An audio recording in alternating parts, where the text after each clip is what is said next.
in which Klaus Pietschmann and I are exploring the complex interrelations between music, sacred space, and rite in pre-modern Europe from an interdisciplinary perspective. The scope of our project equally extends to musicology, art and architecture history, anthropology, sensory studies, as well as digital humanities. In a series of interdisciplinary workshops and conferences, scholars from these fields are brought together to discuss the outline phenomena from late antiquity to the early modern period. The three first conferences took already place in Rome and the Vatican, at Mainz and in Florence, and two of the anthologies have already been published, or one is going to be published now in 2 weeks in April. An important approach is also the exchange with experts in historical performance practice in course of concerts and recordings, for example, here in Santa Maria della Vallicella in Rome, just a few hundred meters from Il Gesù, which Jonathan presented to us, or in the Basilica di San Lorenzo in Florence, in which polychoral works, which had been composed for these places, were performed now in spatially separated positioning, as you can see here. In May, we are organizing another conference with colleagues in Rome at the Bibliotheca Hertziana Max Planck Institute for Art History, where we will discuss problems and perspectives of visual and acoustic modeling of pre-modern sacred spaces. And I'm delighted that Janie will join us there too in Rome. Of course, you're all invited to participate online or in Rome, and that's enough of the obligatory AdWords, and now back to medieval Sicily. The Norman Kingdom of Sicily was a multi-ethnic state. When the Norman knights conquered the island in the second half of the 11th century, Sicily was an Arab emirate. Around 2/3 of the population were Muslim, but there were also Greek settlements that had survived from the Byzantine era, as well as some Jewish communities. The new rulers, who came from northern France, belonged to the Latin Christian cultural sphere and spoke a version of Old French. To establish the new state and consolidate their power, they relied on Arab and Greek officials for their administration. However, the leading positions in state and church would be occupied by fellow countrymen from Normandy. The magnificent sacred and secular buildings erected by the new ruling elite during the 12th century, such as the Capella Palatina or the Maturana Church in Palermo, here in the Upper Raw, or the cathedrals in Cefalù and Monreale, combine a variety of different items of these cultures, which, in their unique synthesis, form a specific style, the so-called Norman Arab Byzantine style, and was therefore recognized by UNESCO as a World Heritage Site. Due to time constraints, I will focus in this talk on the Capella Palatina, the palace chapel of the Norman kings. The cultural diversity of the chapel in terms of architecture and the visual arts was also reflected in the rite and the music. Since the Norman rulers and the high clergy were Latin Christians, the liturgy followed the Latin rite, and the liturgical chants were also determined by their northern French origin. It is a great stroke of luck that 2 manuscripts have survived that can be attributed to the repertoire of the Capella Palatina in the 12th century. The 2 tropes, now kept in the Biblioteca Nacional in Madrid, contain a large number of sequences, chants of the Mass ordinaries and tropes, Benedicamus and Conductus chants, as well as Laudes Regiae, in which King Roger II, the builder of the palace chapel, is addressed by name. While the first manuscript is a compilation of chants from northern French monasteries and cathedrals, the second manuscript, 289, contains some compositions specially made for the Capella Palatina. In addition, they are written in a new form of Norman Sicilian neumes. These chants are also of interest to musicologists because a large number of them are the so-called nova cantica, a new type of song developed around the year 1100, characterized by an enormous wealth of musical expression and a close interrelationship between text and melody. I would have an example, but if we have time later, then we can play that. The integration of music into the rite and its position in the sacred space can be at least partially reconstructed on the basis of liturgical and ceremonial sources, as well as the architectural evidence. According to the sources, the cantor of the Capella Palatina, who enjoyed the privileges of an archbishop, sat in the presbytery at the front at the choir screen, which separated the choir from the nave, until it was removed in the 17th century, so we can't see it there today. The 8 canons, the so-called presbyteri, who belonged to the chapter of the Capella Palatina, sat facing each other in groups of 4 in the presbytery, thus flanking the cantor. On high feast days, it was the cantor himself who intoned the hymns, lauds, homilies in presence of the court, for which he ascended the ambo of the choir screen.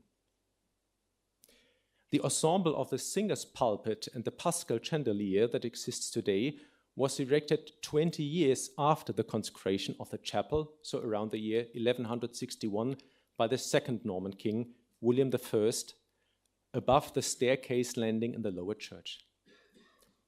Here you see it located on the floor plan in the immediate vicinity to the presbytery. It is not known how many singers belong to the shola, but it is noteworthy that in 1177, so only 16 years after its construction, the ambo was enlarged by William II and now offered space for about 12 people. Here the view from the singer's pulpit today. The interplay between music, rite, and sacred space can be traced well in the rite of the Exsultet, in which the deacon sang the hymn Exsultet jam angelica turba from the ambo, unrolling the Exsultet scroll across the Latin, and thus revealing to the faithful the miniature paintings of the chant they were actually hearing. When I was last time at the Capella Palatina in last May, such an Exsultet performance had been simulated by a long rotulus placed across the ambo. According to the Latin rite, the liturgical chants in the palace chapel were always sung in Latin, with one exception, the Laudes Regiae. In these royal acclamations, the praise of Christ coincided with the praise of the king. The ordo for the coronations of Roger II and his successors, the most important ceremonial source of Norman East Sicily, reveals that the Laudes Regiae were always sung twice, first in Latin and then in Greek. So a clear reference to the Greeks at court. But not only this chant, also the sermons were often delivered in Greek too. In Roger's time by the famous, already mentioned by Chris, Philagatos of Cerami. One of these Greek homilies is of particular interest to us because it not only contains a panegyric invocation of the Norman king, but also an ekphrasis of the Palatine Chapel, explaining it as a sound space. I quote from the already named homily by Philagatos: "The holy altar shines in gold and silver and amazes the observer. May all that is seen here be praised by our silence." Philagatos thus begins by naming the silence, the devout stillness, as the reaction of the faithful in the face of the divinity visualized at the altar with material riches. The following sentence is so skillfully integrated into a meter that liturgy scholars assume that it was recited in chant. I quote, "And the whole naos quietly sends down to those who intonate the sacred hymns, cave-like, the antitypos, so the antithesis of the emitted sound to himself." So that's the quote, but in another translation that Chris Olli showed us. And then Philagatos states, "The whole church gently accompanied the shola with its voice." The homily of Philagatos is a rare source for the Capella Palatina as a sound space. With the cited passage of this homily, which he probably delivered from the chapel's ambo, Philagatos is testing the acoustic situation of this sacred space as it presented itself around the year 1150. But to what extent did Arabic culture play a role in the multimedia representation of the Norman kings alongside these Latin and Greek elements? To answer this question, we need to take a closer look at the aforementioned Mukanas vault. This is formed from 2 rows, each with 10 octagonal star elements, on the sides of which stalactites, the so-called Mukanas, mediate with the wall of the chapel. The star covers are each framed by metric verses written in Arabic Kufic script. These verses constitute panegyric invocations that were recited in honor of the king on festive occasions, so hymns addressing both God and the king. One of these inscriptions reads, "The victory and the perfection, and the abilities and the power, and the reputation and the wealth, and the purchase and the victory, and the power and the perfection and the health." It is quite conceivable that these Arabic hymns were also recited in the chapel, certainly not during Christian liturgical services, but rather as part of royal ceremonies. In addition to the Arabic hymn text, the wall is decorated with paintings depicting motifs and themes from Arabic court culture, hunting scenes, wine drinking, courtiers and servants, as well as dozens of dancers and musicians playing a broad variety of Arabic instruments. In the center of this image, you can see a female dancer performing a sleeve dance, flanked by a flutist on the right and a drummer on the left, beating a round drum, a so-called duf or damr. Here two further examples. A flutist on the left, and a drummer with a kuba on the right, flanking a crowned man. And on the left, a standing musician with a square drum, a so-called duf murabba, and on the right, an instrumentalist with the already shown short-necked lute, the oud. So overall, a unique overview of the Arabic musical instruments of that time. As my comparative study of narrative sources, travel documents, travel reports, and poems by Arab authors has shown, Northern Sicily had a lively Arab musical culture that continued the tradition of the Emirate, but was also connected to Ifriqa, Egypt, and Al-Andalus. Not only Muslim aristocrats, but also the Christian kings used Arab musicians for their representation of power. Arab musicians played at ceremonies in the city. So here as an example, you can see a miniature painting from the Liber ad honorem Augusti by Petrus de Ebolo, showing the entry of King Tancred into Palermo in 1190. Among them, musicians with cymbals and drums, as well as trumpeters, who can be recognized as Arab instrumentalists by the turbans. Arab musicians also played at courtly festivities, and the recitation of panegyric poems in Arabic, which sometimes addressed the king directly, was often accompanied by the playing of Arabic instruments, such as the lute, tambourine, drums, and flutes. But is it conceivable that the musical scenes depicted on the Macanas vault actually took place in the chapel? At the time of its consecration in 1140, the chapel was spatially and functionally divided into two parts. The part behind the choir screen, which was reserved for Christian liturgies, and the nave, which was referred to as the aula by contemporaries, and which served as the king's stately representation hall.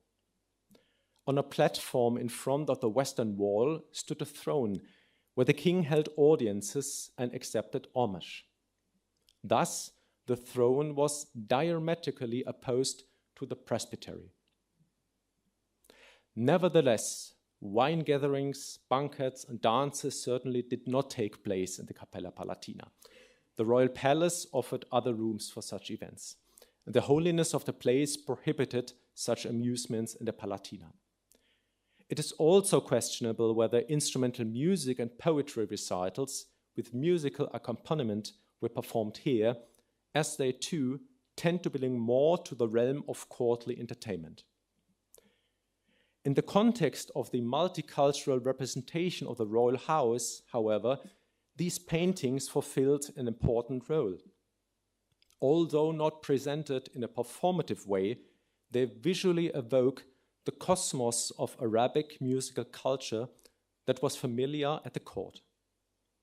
On the other hand, it is, however, entirely conceivable that the homilies recited by the court chaplains and the Arabic hymns that were presented to the enthroned king during official ceremonies were accompanied by Arabic string instruments, most likely by the short-necked lute, the oud, here on the right.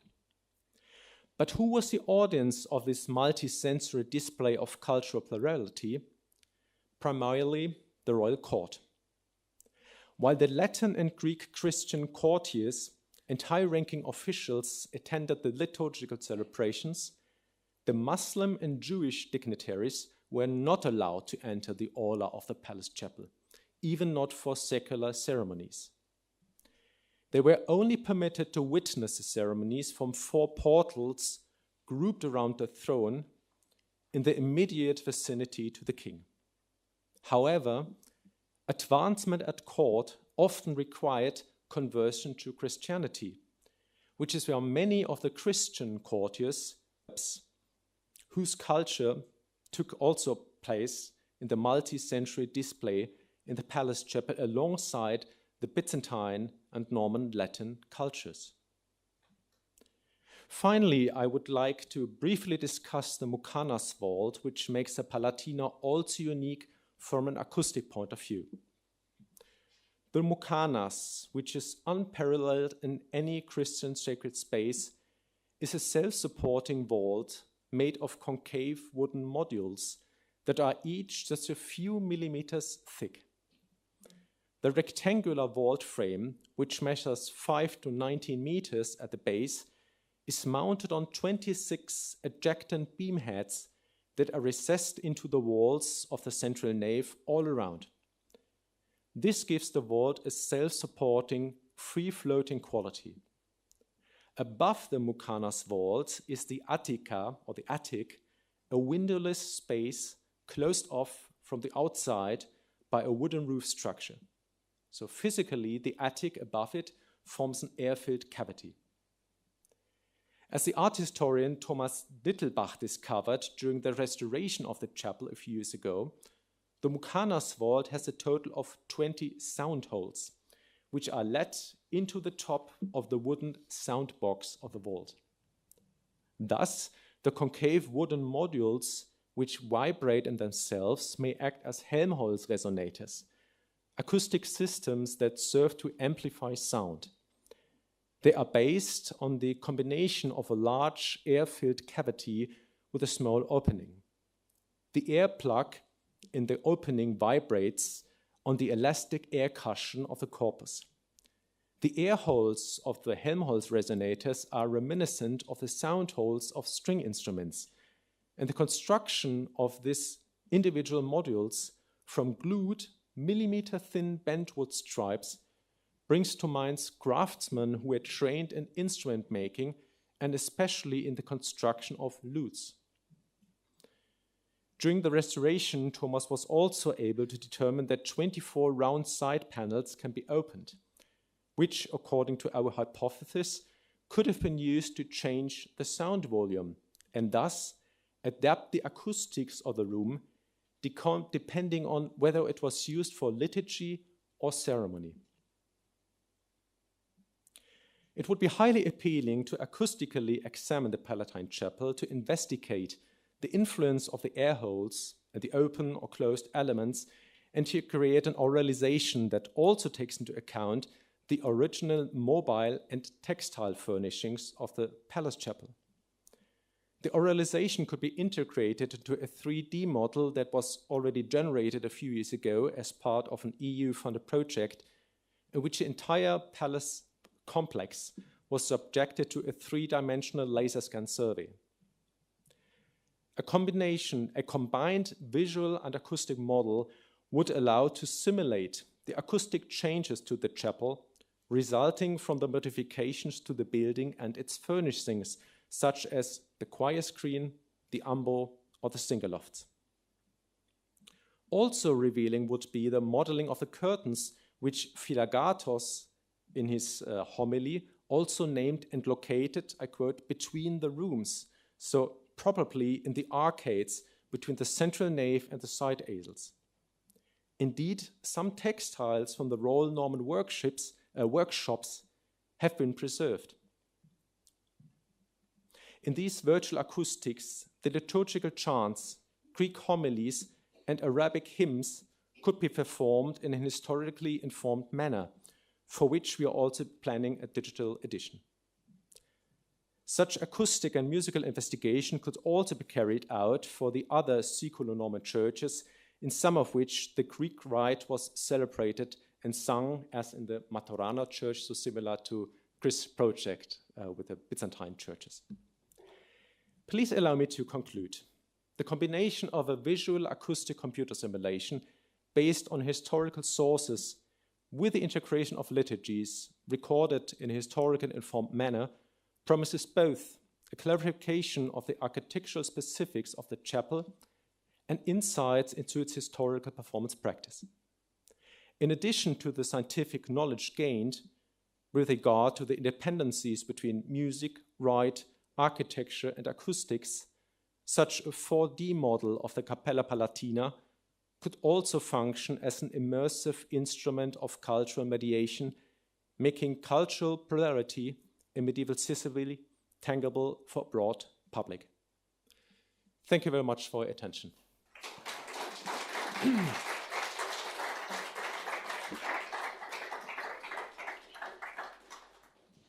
have time for a question or two. Thanks for the talk. I'm curious about the sound holes in the ceiling. Yeah. And I guess I'm wondering, you were talking about this movable system to open and close things in the ceiling. Was it those sound holes, or is that something else?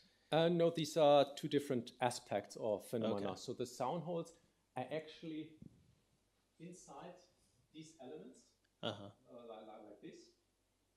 And then later, Thomas, who supervised, so he's a friend who's an artist professor from Bern in Switzerland. So he supervised the whole restoration campaign. Then they realized that these models can also be opened. And the thought is that wide opening, this may have been also for adapting the acoustics. So, of course, other guesses are, we know that from Romanesque or Gothic churches or cathedrals, so sometimes you could let something down, you could throw something down like flowers, or I don't know, a statue of the rising Christ or the Virgin Mary ascending. But in this context, it's not above the presbytery or the crossing in front of it, but it is in the central nave. So and then not at one spot, but then in two rows. So 5 next to each other. Mm-hmm. So yeah, and maybe with an acoustical survey, one could see how this changed the acoustic. That's my hypothesis. Yeah. Cool. I was kind of curious if you know of any other instances of this. It seems pretty unique, but it also reminds me a lot of acoustic pottery that's found in a lot of medieval Romanesque and Gothic churches. Right. But the pottery is then installed in the architecture, right? Yes. So it's not that you can adapt it in a way. Oh? Correct, yeah. It's just lodged into the ceilings and walls and floors sometimes, but exactly. Yeah. We're aware of these. We're aware of these phenomena. I think it's been at Jonathan's conference in Stanford 2 years ago. We also had was it in a paper session or a given talk of an acoustician from Istanbul, and she said that these Helmholtz resonator phenomenon, they are also aware for mosques in today's Turkey or in northern Africa. But there it is always stonework. So having that kind of Arabic Mukanas vault with this special technique of millimeter thin glued together wood benches, which is like instrument making, like lutes which were produced at the same time in Palermo. This is highly unique. But still, that phenomenon that you have those stalactite Mukanas elements which have holes we also find in the Islamic Arabic world, also in palace architecture. And they have already investigated from an acoustical point of view as this phenomenon of Helmholtz resonators sound phenomena. Yeah. And they find in those studies that they have like a sort of absorptive quality in the palaces. No, amplifying quality. Oh, okay. Yeah, yeah. It depends on how they're tuned. Actually, you can do both. Okay. I were to talk about that. Fantastic. All these presentations are so marvelous. 2 questions, but from the opposite end. What did you find that was the big surprise? You were happy to find, like a cherry on the cake. You were very, very happy to find something. And is there something that you still have not found, an answer that you're looking for something, or the answer to a question you have, or something that you always wanted to find out? Right. That you still haven't found out, and it would be another cherry on the cake if you could find it. Right. Yeah, that's a good question. So to take a very, very cherry of that cake would be to find a source that also lutes were performing what one of our guesses is during the homilies which have been recited.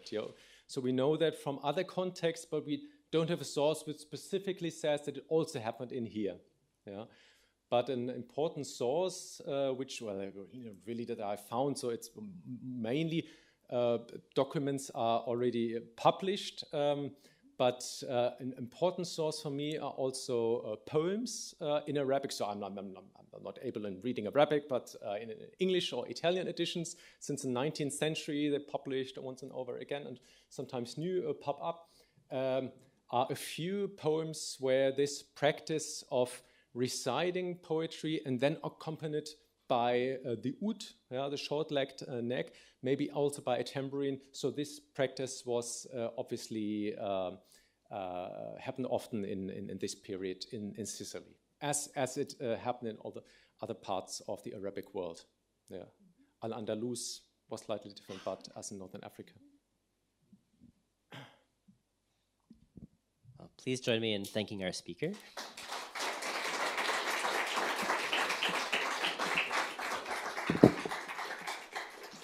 We're going to take a short 30-minute break for coffee. I think there's some coffee in the lobby, and we'll resume in half an hour at, what time is it?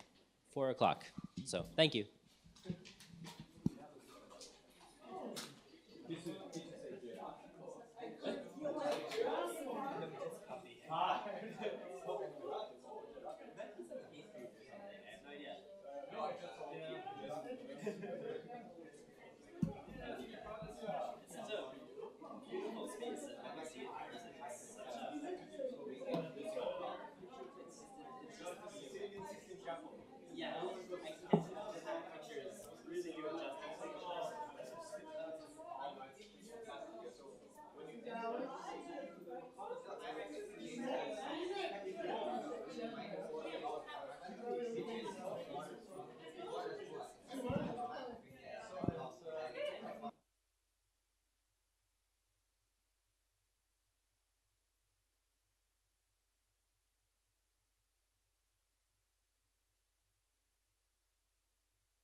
Nice. Hi, my name is Love. I'm Elliot's colleague. I'm an ISM Fellow and a postdoc here as well. I'll be moderating the next session. Nice. Quick question, do you say Luna Valentine or do you not say the N at the end?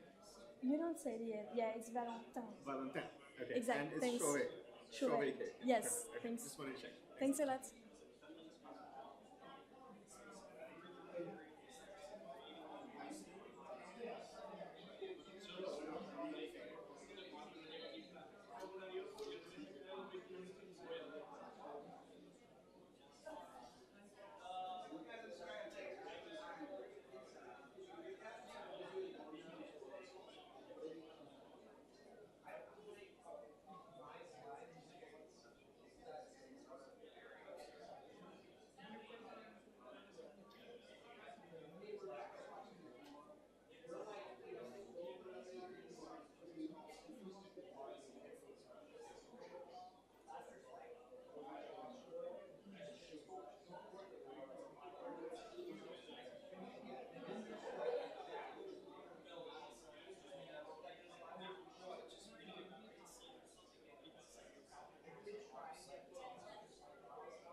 Welcome back, everyone. Can I please invite you to find your seats so that we can get started with the next session? Hello. I'm not very loud, but we're going to start the next session, so could everybody please find their seats? That's pretty loud, right? Hello, everyone. Please find your seats. We're going to get started with the next session.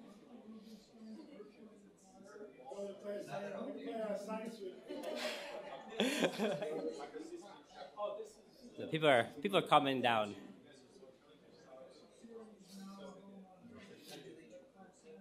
We're going to get started with the next session. The session chair is going to be my colleague, ISM Fellow Lav Kanai.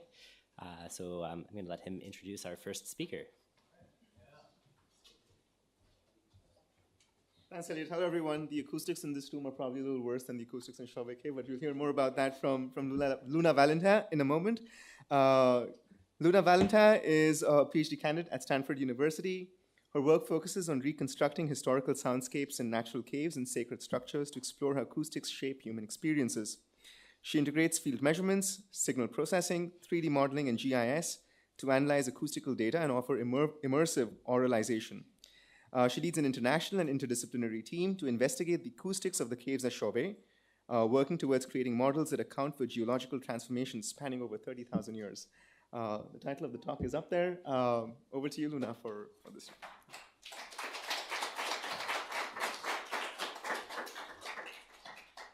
Thanks, everybody. So, as you were saying, I'm going to present about this beautiful project, the Acoustics project in Chauvet Cave, and I wanted to put the names here of my wonderful collaborators from CNRS in France, Stanford, NTNU in Norway, and INRIA in France. So just a little bit about Chauvet Cave. Let's see, here we go. So Chauvet Cave is in France. It's in a beautiful limestone valley in the south of France. The cave formed billions of years ago. It's situated in this very important area where a meander basically formed an arch that you can see in the photo. So it has a very important landscape feature, which is probably why this cave, over thousands of caves in the area, was chosen for paintings and everything. It was very visible in the landscape. I say it was because thankfully the entrance ports collapsed, which means the cave was then sealed and protected for 20,000 years, which means today when you enter a cave, you literally enter a time capsule where nothing has changed and charcoals from the drawing are still visible on the ground. When I say paintings, I'm talking about these beautiful extensive paintings that have been dated from as early as 38,000 years ago, 1,000 years ago before present, to 23,000 years ago, which corresponds to the ceiling of the cave. This corresponds to the orignation and gravation cultures, which are very ancient cultures, prehistoric cultures. When the cave was discovered, it was a shock because we didn't thought that humans in Europe at this time were able to do such beautiful paintings, and it kind of revolutions our vision of prehistory, pretty much. The cave is not only known for the paintings, there are also a lot of other remnants, such as beautiful human footprints, animal footprints, a lot of fireplaces, a few artifacts that were left on the ground, and also a few entropic structures, such as this beautiful skull that is placed intentionally on a rock, and that is something that we still don't understand, and we still try to find why. The cave was rediscovered in 1994, and because the French government wanted to avoid the disaster of the Lascaux cave that was absolutely destroyed by visitors, it has never been open to the public. Instead, what they did is that they organized a research campaign that is happening every year, only for a month in March, and specialists get access to the cave to study, and there's a full team that is composed of parietalists discovering new paintings every year, paleontologists studying the thousands of bones that are left on the ground, geologists studying how the cave was formed and evaluating the conservation risks, and since recently there's an extensive digitization campaign, which means they are working on new techniques to develop photogrammetry, 3D models, and everything to give access to the cave. There's also a beautiful replica that has been built to provide access to the broader public. So here you have a map of the cave. The cave is actually almost 200 meters long, and as you can see, there are walkways on the cave that limit the progression even of the researchers. We are generally not allowed to get out of those walkways. The walkways actually cover only 81 meters square of the cave over the 2,600 meters square of the cave. So that's really restraining, and the conservation protocols in the cave are really extensive, and it's of course creating blind areas. As you can see in the biggest room, the walkways on one side, and you have no idea about what is on the other side of the room. So the question for this project and for the Paleoacoustics project is, what did they hear? Because obviously caves were the first human experience with room acoustics. At this period of the time, we were not having any buildings to access, so these were the only enclosed spaces where we were able to experience reverberation. But Chauvet was, of course, a place for rituals. The paintings, the fire remnants, all of that is part of a broader ritual.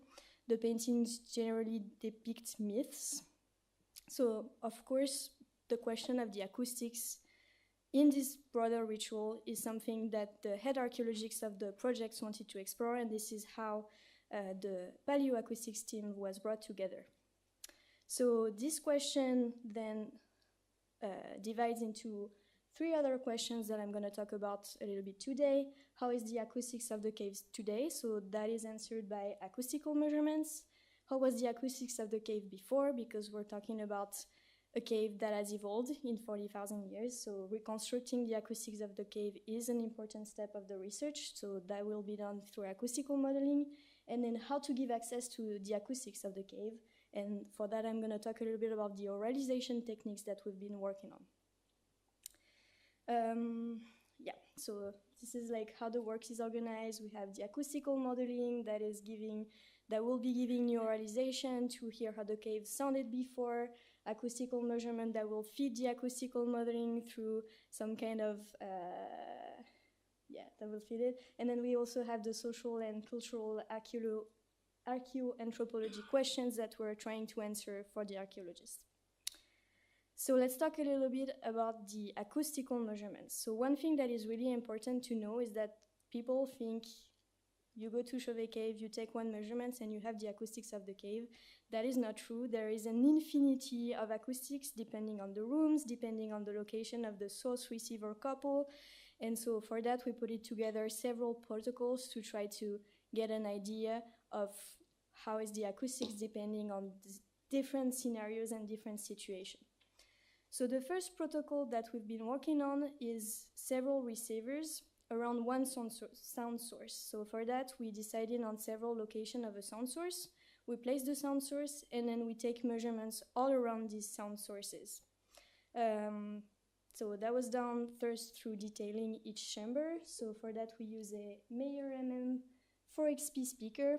We used to use a subwoofer to try to get a better response in the low frequencies, but we realized that it was just too constraining with the conditions for measurements. You see that we are on a very small walkway. The subwoofer was also making the walkway resonate a lot. So we ended up getting rid of the subwoofer. We have a few measurements with the subwoofer, so we think we can extrapolate the response of the low frequencies. We are also using a 4-channel microphone array. So those are Countryman B6 Omni mics. They had been tested previously in condition as a cave, which is pretty much 99% humidity, which is a problem for a bunch of microphones. And we also started using Zoom H3VR first order ambisonics. Typically, other microphones had been tested in previous research at Karma, and they failed with the humidity, while the Zoom H3VR just stays well in the cave for a while. So this is why we decided on this one. So with detailing in chamber, over the first 2 years of the research in 2022-2023, we were able to put together these studies room by room. So usually there's one source location and then a bunch of places where the microphone array was put, and that was giving somehow a resolution of one impulse response every 50 centimeters, which was pretty long, but also gives a pretty good idea of how each room sounds. Though for each of these surveys, there was definitely a choice about where to put the sound source. And so this stays like one possibility of how the cave sounds. The next thing we started to do just this year was communication between chambers and long distance measurements. So for that, it's kind of the same protocol. We put the sound source somewhere. Here we pretty much use the same location for the sound source, but then we measure in very long distance. So typically we were taking measurements every 10 meters. and trying to go as far as possible until the sound was not audible anymore, and to see how rooms are communicating and how far you can hear some noises. So that's gonna give you an idea about communication. If somebody is placed in front of the paintings in the antechamber at the north, all the way to the top of the map, how far can you hear what's happening? So that was the protocol for this year, where the Countryman B6 are collocated with the H3VR, and we also had a SPL meter to check our levels. We worked on the second protocol, which is a collocated sound source and receiver. So here you have the speaker, and then on top of that you place a bunch of microphones, and that's giving you a better human perception approach. So typically if you have a human in the cave and the person is speaking, how are they going to hear themselves? Because when you place the source somewhere and then the receiver 10 meters away, you have an idea of two persons. But how about human-centered perception? One human in the cave, how do they hear the cave? So the idea was to reproduce that. So you have a speaker that reproduces the vocal apparel, and then you have a bunch of microphones, this little microphone array that can be then transferred into impulse response. That can be ambisonics, or that can be just binaurally spaced stereo impulse response, and you have a bunch of way to analyze this data, but also to oralize it. Each of the protocol is for measurements is directed towards being able to oralize the measurements we're doing, but also doing some analysis, which I'm going to talk about just after. And so as you can see, in 2024, we were able to measure 31 locations in the cave, and 10 of them were added this year, if I remember well. Yeah, so we have a pretty good sampling of all the rooms in the cave right now. And this is the first analysis that we have on the data. So here on the x-axis, you have the different locations. So if we look back at this map, each of these points was attributed a number or like a little topographic name. And then here you have in the y-axis, the RT60. So what you can see is that the RT60s in the cave are ranging from 0.5 to 1.9, which is like pretty consistent, but also there's definitely audible differences in the RT60. The map is also giving the CAT, so the communication possibilities in the cave. When it's yellow, it's pretty low, it's 14 dB. When it's purple, it's 25 dB. And as you can see, sometimes with the same RT60, the communication from one space to another is really different. And those impulse responses names are organized pretty much as the progression in the cave. So they are very abrupt changes in reverberation time, but also in communication possibilities from one point to another when you walk through the cave. So that was for the acoustical characterization of the cave. Now, acoustical modeling, because those are measurements that correspond to the acoustics of the cave today. And the question is, how was the acoustics before? So there are a few things that we want to overcome with the acoustical modeling. First, the inaccessibility, because those points are only located on the walkways. What about getting closer to the paintings? What about those spaces that are far from the walkways? But we also want to make up for the geomorphological changes, because in 40,000 years, a lot of the speleothems have grown, and the entrance perch collapsed. So probably the cave did not sound it as it sounds today. This is an example of it. You have the first photo. This is the reconstructed model of how the cave was 40,000 years ago. This is just a little passage between two rooms, not much calcite. Then you have a photo of it, and as you can see, the speleothems have grown. There's way much stalactite, way much stalagmites. It has changed. So here, necessarily, the communication between the two rooms is different. And then you have a photo of the replica, which is a brand new other thing, and that's pretty much what the general public has access to today. So there is going to be a lot of work to achieve the modeling. We're just starting that. We now have a complete 3D model that we're going to be able to work on, but we have no idea about how the cave materials react, because that has never been measured. We're talking about a full extent of calcite states that we don't know how they react. Some are looking like crystals, some are very smooth. Also limestone, but the limestone is wet, that has never been measured, and clay. So we're going to have to work on those materials, and then we are expecting to work on retracing to try to get an idea on how the cave sounded. And of course, this model will be calibrated first with using the measurements we have from the cave today, using the current geometry, calibrating the model, and then trying to give it the new geometry and the new materials to see how the cave sounded. So that's for the modeling. Now a little bit about the oralization. So the oralization in this project is trying to achieve how to give access to the acoustics of the cave, how to give access first to the general public, but also to archaeologists so that they have tools to answer the question about how the cave sounded, how sound was potentially part of the ritual. So here you have a photo of my two little sisters in the first museum exhibition that's showing a little bit of our work. So in Paris, there was an exhibition opened just a few months ago about the research project, and it was featuring the Paleoacoustics module. So this is a tablet where the public can play with the acoustics of the caves. There are like a bunch of oralization options, hearing some sounds, some fires, some steps. They can also record a little bit of their voice and then hear it oralized in the different rooms, try to play with distance, how it sounds in this room if I'm 1 meter away from the source, if I'm 5 meters away from the source, 10 meters away. So I can play a little bit of that. As an example, here you have a fire played in the Megaceras Gallery, which is a very small space with a lot of fire remnants. So this is the sound.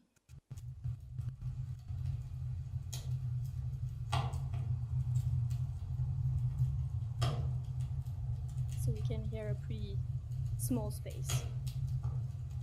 Then you have steps in the biggest room of the cave where we have actual tracks of human footprints.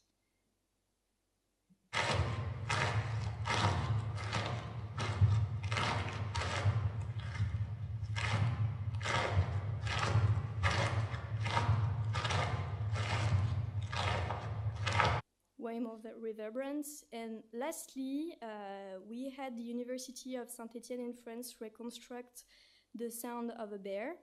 Humans were not encountering the bears in Chauvet Cave. They knew how to avoid those friendly animals, though there are a lot of bear remains. So there was an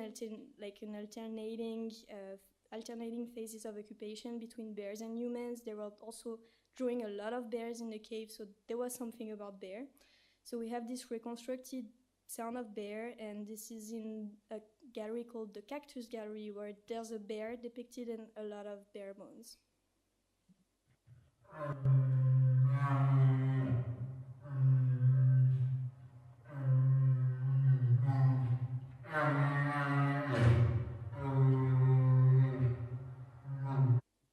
So yeah. That's a funny example. So those are the first how to give access to the general public outcomes of the project.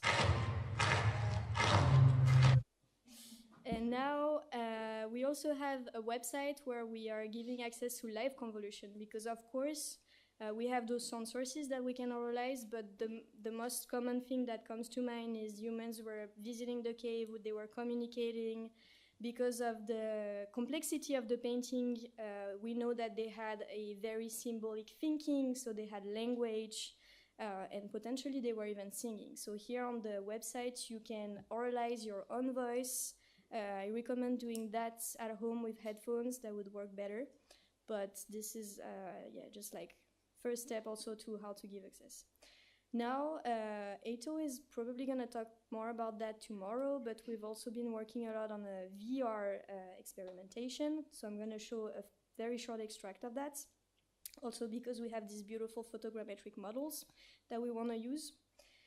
This VR model is using a little sound sample that we've put it together.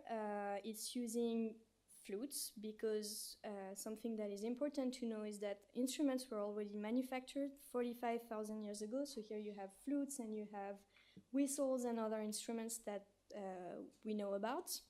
So we used the reconstructed sample of flutes. We also used percussion because percussion has a very good capacity to energize the space and make the acoustics being heard. Now, this sound sample is fully a reconstruction. We have no idea about what they were playing and how they were playing it. So it's always important to say it. This is maybe not what Paleolithic music was, but it's very convenient to make the space being heard in a VR model. So this video is based on the photogrammetric model that was provided by the Chauvet team. And the VR experiment was built by Aito and with the little samples, and you have the capacity to walk through the space, and this is switching from one impulse response to the next one, which was kind of a very interesting thing to put together. And this is the end chamber of the Chauvet Cave.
So yeah, this was also the first time we were able to overcome the limitation of the walkway, because the last impulse response that we reached in this image, we recorded it by putting the microphone on a pole a few meters away from the walkway, so it required 3 people having a pole super stable.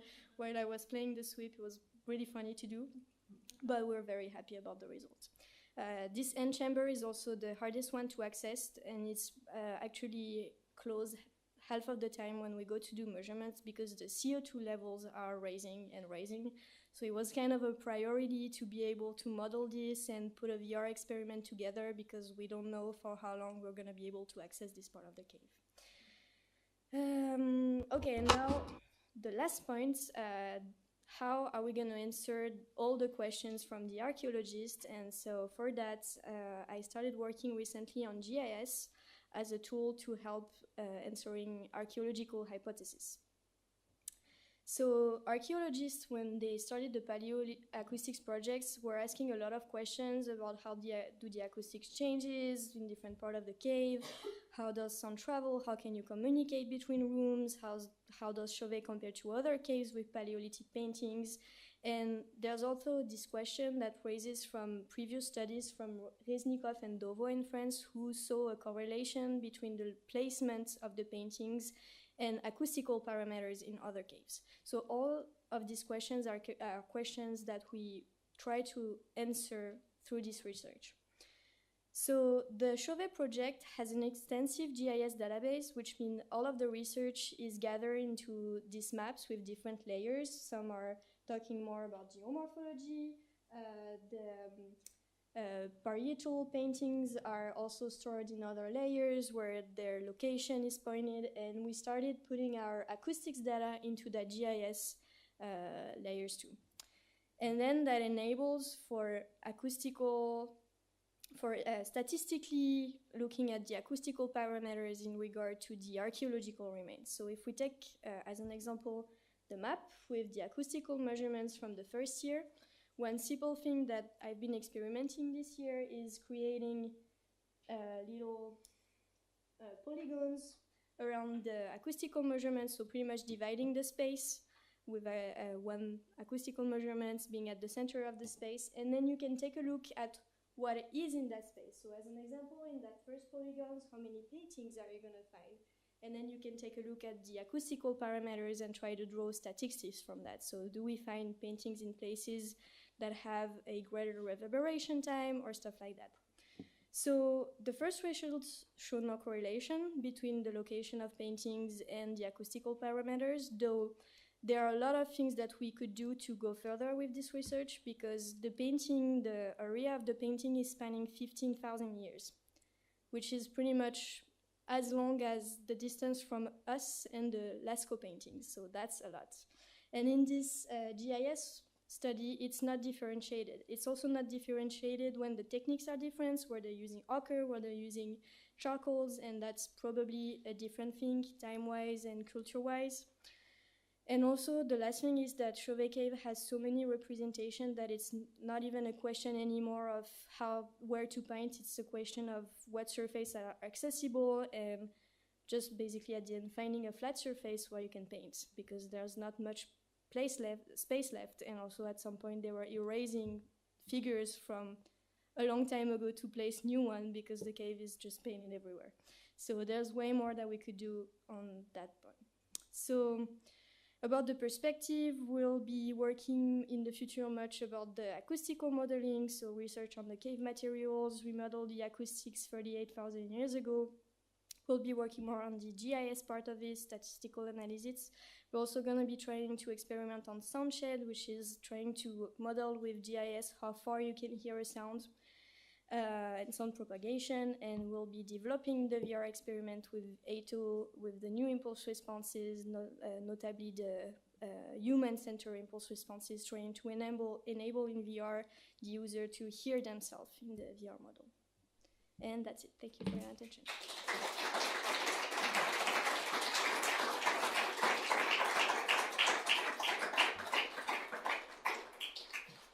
We have about 3 minutes for questions, so.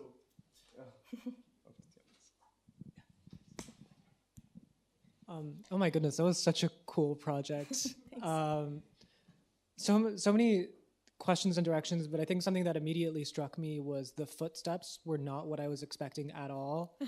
Like they were loud and present, and there was a lot of stuff early on. And I'm wondering whether you can give us kind of like a physical or spatial intuition for why the footsteps sound the way that they do. Yeah, so those 3 examples, I chose 3 different sound sources, 3 different rooms, and also 3 different distance. So if I remember well, the footsteps are in the big room, but just 1 meter away. Otherwise, you don't hear much. The fire is 5 meters away from the source, and the bear, we want to be as far as possible, so it's a 10-meter distance. But yeah. Yeah. This is where you hear it pretty much well. Yeah. That makes sense. Thank you.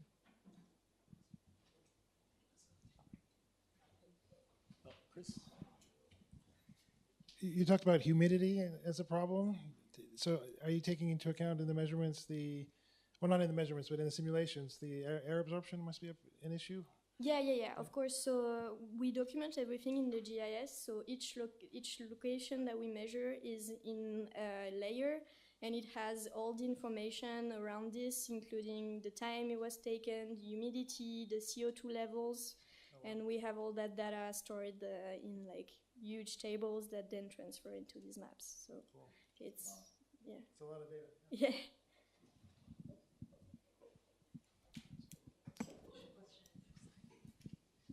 I have a question about the VR experience. Based on my understanding, the sound recordings were at fixed locations, but when you showed us, it was more like a walkthrough. So I was just wondering if the oralization was at fixed locations or was it a walkthrough? So did you create? So the VR is the only one where we are fading from one impulse response to the next one. The source is fixed, that the sound sphere that you see, and then the listener gets to basically walk around that sound sphere. For the other oralization, it's fixed for now. But for the VR experience, it is as if I'm walking through the space. Okay, exactly. Yeah. We have one more. I have kind of 2 technical questions.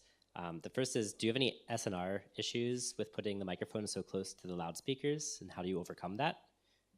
And then the second question is, especially if you have the 4 countrymen, why not a larger number of microphones so that you have more spatial accuracy? Yeah, so for the SNR, the collocation was not a problem.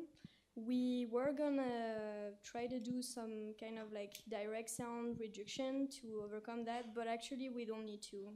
We looked at the signal, the SNR is actually as good as it can be, and the oralization works well, and we don't have any problem for the analysis. So for now, we're gonna leave it like that. As well as for the 4 countrymen, we are always super constrained about the amount of equipment. Every year we're trying to reduce that because moving on this walkway is very constraining, it's very stressful, nothing can fall out of the walkway. So every time you had microphones and tripods, it's making things more complicated. So we prioritized stuff that was easy to move, that was reduced in terms of equipment, but that we could move easily. So typically for this bar, there's 50 centimeters between each microphone. The perspective is not so good, but 50 centimeters, and it's easier to have one and then move it for a next measurement rather than having 2 and having to move the 2 of them very slowly, very carefully. I suppose I would just put more microphones on that bar. Yeah, but more microphones. The constraint of equipment is a More microphones means more cable, means a bigger sound card. So we're always trying to find a threshold and a balance between this. Join me in thanking Luna Valentine.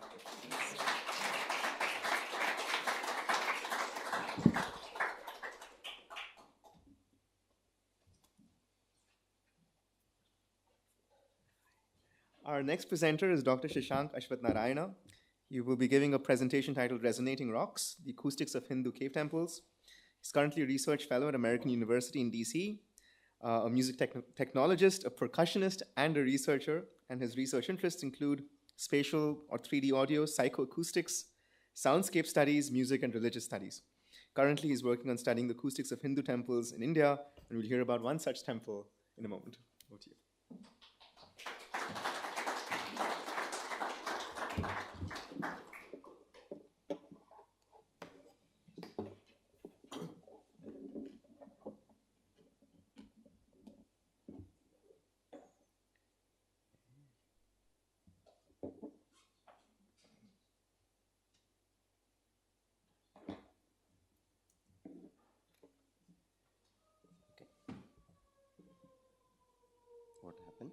Okay, there we go. Good afternoon, everyone. Thanks for the introduction. So my talk today is titled Resonating Rocks, the Acoustics of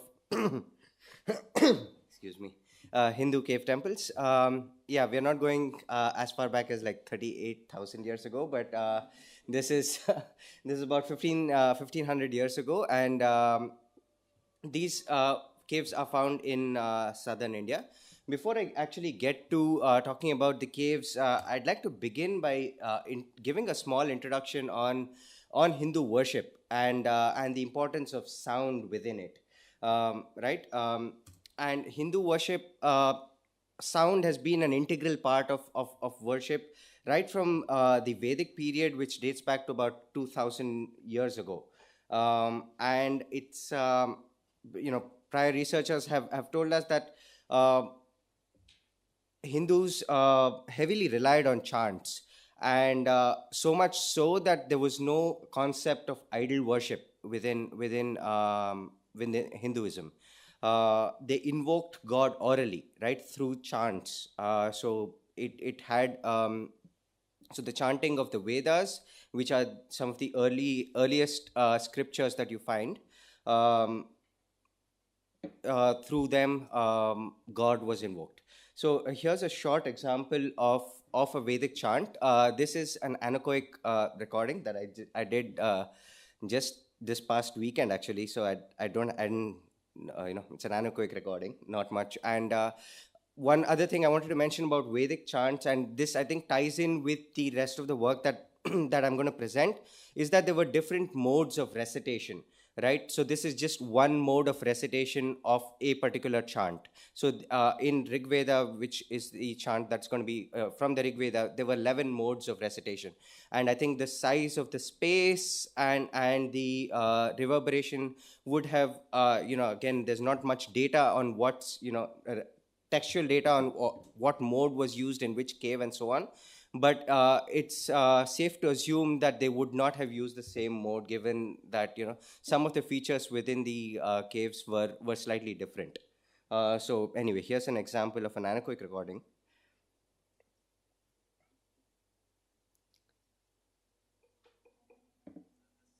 Okay, the audio. Okay.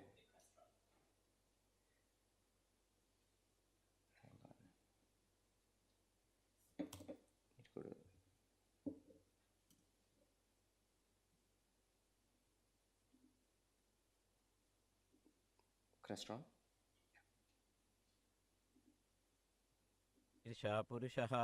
Let me just start it again.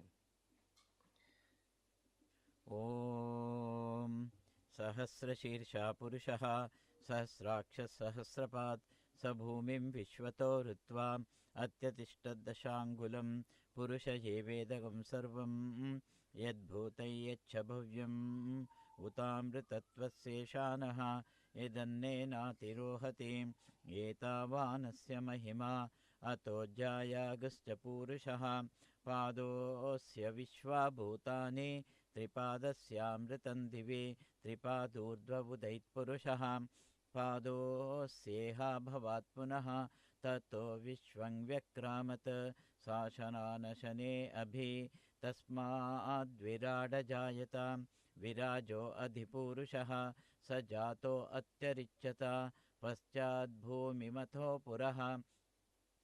Yeah.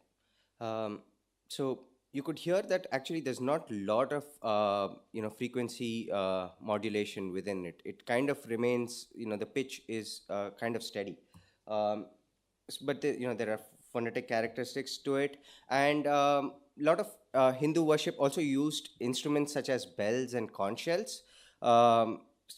So just giving you a couple of sound examples of these. Temple bell and a conch shell.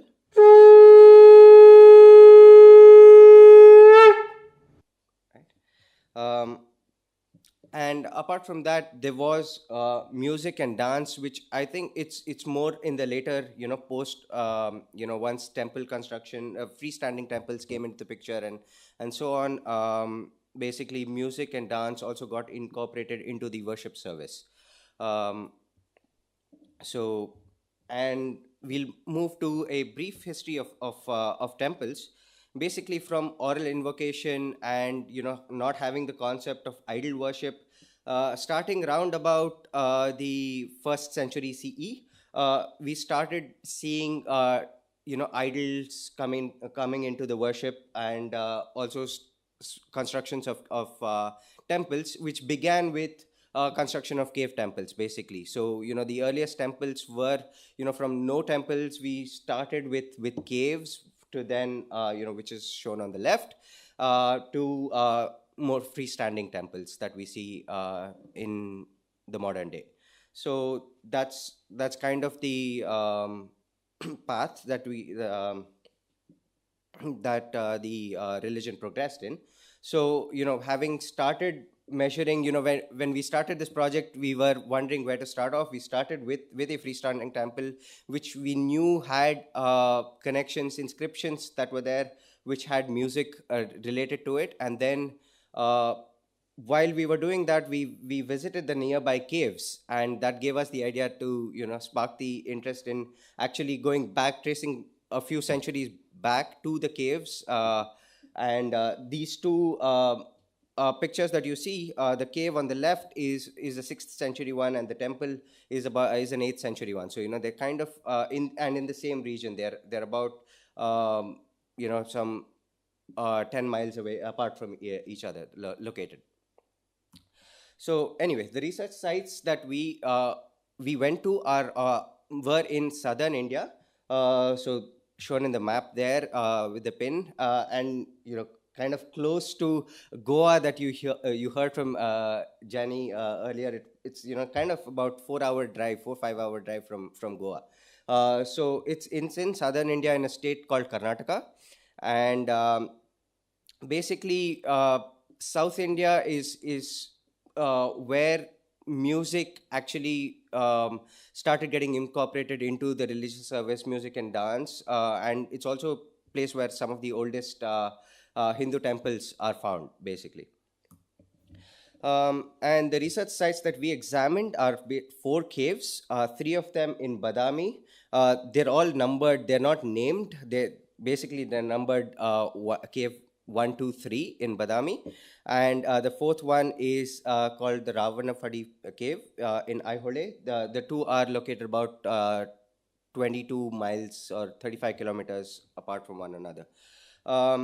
So the Badami was the capital of the Chalukya Empire, basically, which was a famous empire which ruled southern India in that region from the 5th to about the 12th century, and Badami was the capital of the place.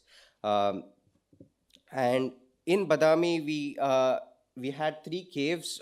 They're all co-located. It's in the same mountain. This is the mountain, and they're all rock-cut caves cut into the side of the mountain. So you climb about 30 steps to reach cave 1, and then another 75 steps to cave 2, and then further up the mountain into to cave 3. So these are the 3 caves in Badami, and there are inscriptions basically in outside of cave 3, which dated back to 578 CE. The exact date of the other 2 caves is unknown, but it's assumed that they date back to the same time. The 4th cave also has an inscription which dates it back to 544. So from that, researchers estimate all the caves to have been constructed at the same time. These are basically rock-cut caves, all from the same. It's just this monolith mountain that's there, including the idol that's there within the sanctum. They're all from the same rock. So it was basically constructed from the rock. They just cut in, and it's built from outside to inside. That's how the cave was constructed, and the pillars and so on. The 3 caves that were in Badami, one of them was for worship of Lord Shiva, while the other 2 were worship of Lord Vishnu. Both of them are probably the 2 most amongst the 2 most important gods in Hindu worship. The other interesting thing that I want to kind of draw your attention to is the fact that these caves are, they're shoebox shaped, very, cuboid, rectangular, constructed, and you have 3 sides. You can almost say you have 3 sides. You have a huge opening, right? The entrance to the temple is like a very wide. Just to give you some numbers, the cave 1 had an entrance of width of 11 meters and a height of 3 meters, and the second one had like 9 meters by 2.5, and third one had 21 meters and 2.5 meters. So you have a huge open side, which also led to a little bit of issue with actually taking some measurements because of the wind and so on.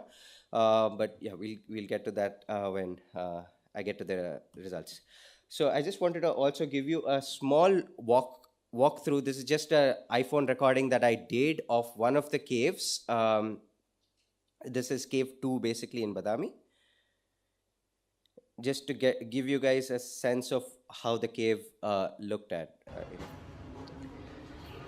Entering Badami cave 2. And here some modes.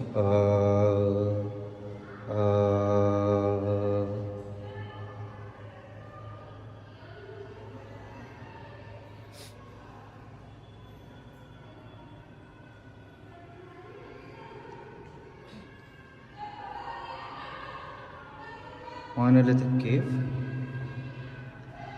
This is the sanctum, kind of dark,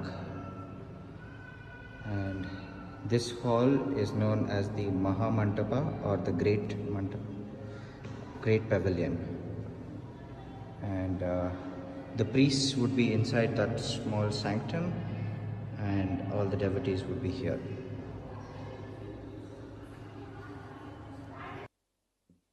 Okay. And the fourth one was, as I said, 22 miles away in a small town called Aihole. This cave was chiseled basically in 544 CE. And give you a sense of what a typical cave temple layout was. So as I said in my video, you had a very small sanctum where the idol would be, and the priest would be within it. And you had a big hall called the Mahamantapa, or in relative terms, relative to the sanctum, it's the bigger space. But these are all, in general, they're all pretty small spaces. So you can see some of the measurements. This is cave 2, which is the smallest of the 3 in Badami, and you had a length of 9.8 and a width of 10 meters. So it's not a very big cave, and a very big space compared to some of the cathedrals that you might see in Europe. So what did we do? As part of our methodology, we chose 3 source positions where, one would be where the priest was. Other times you can chant from the main pavilion as well. So we chose 2 source positions from there, and multiple receiver positions. And we used the exponential sine sweep, the method devised by Farina. And we did the measurements in accordance with small modifications to the ISO standard. And in Badami, basically in cave 1, we had about 20 source receiver positions. We had a mid-frequency reverberation time about 4 seconds, quite high, very reverberant space, and a mid-frequency clarity index of minus 4.7. And to look at some of the T20 and C80, we had to resort to looking at T20 because, as I said, there was a lot of wind, in the mountain, and then that impeded with some of the measurements, so we couldn't actually get good values with T30, so we had to stick to T20 as a result. And it kind of follows a chart, right? Like, you have the high frequency roll off that Chris also mentioned in his talk. The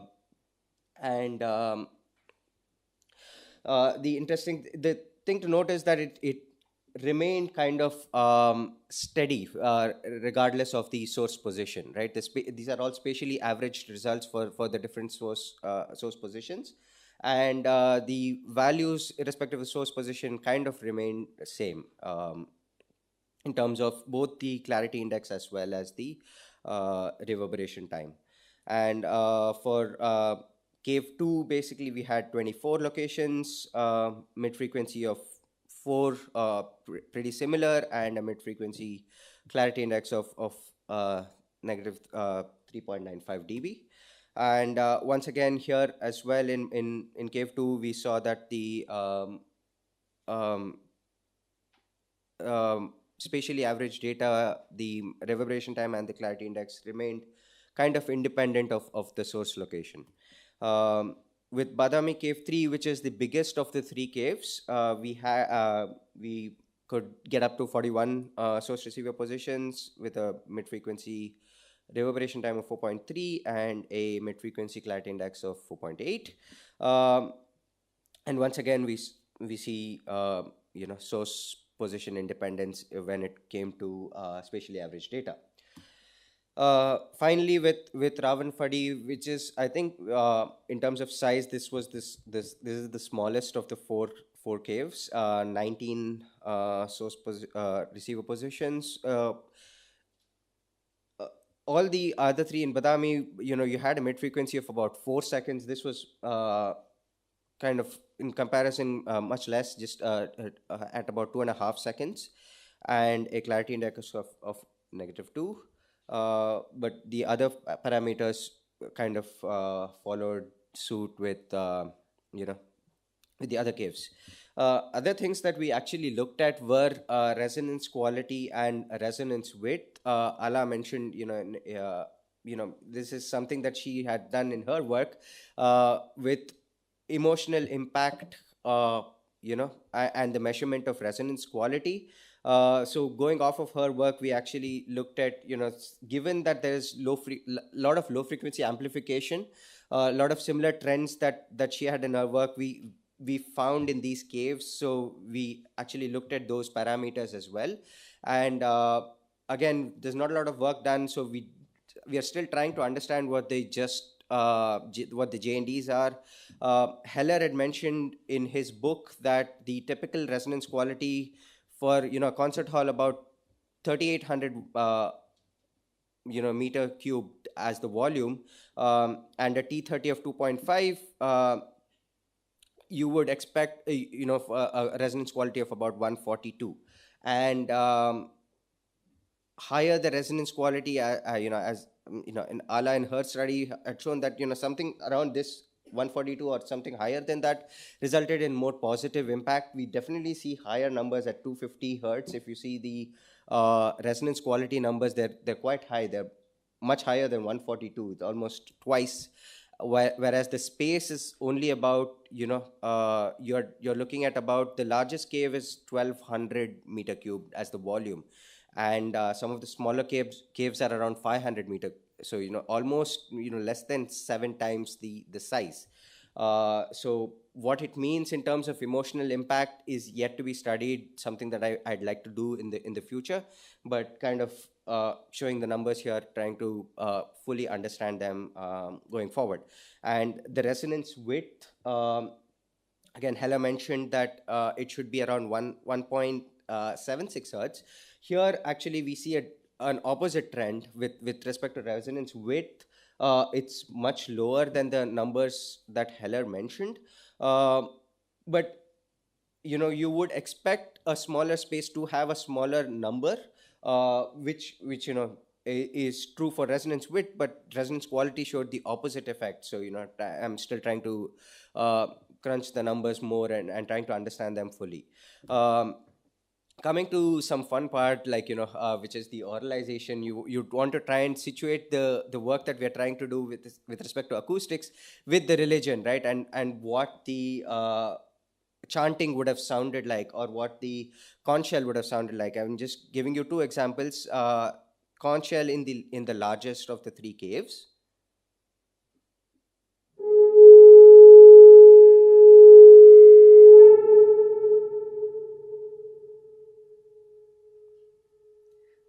So you can see that some of the frequencies just hang there forever.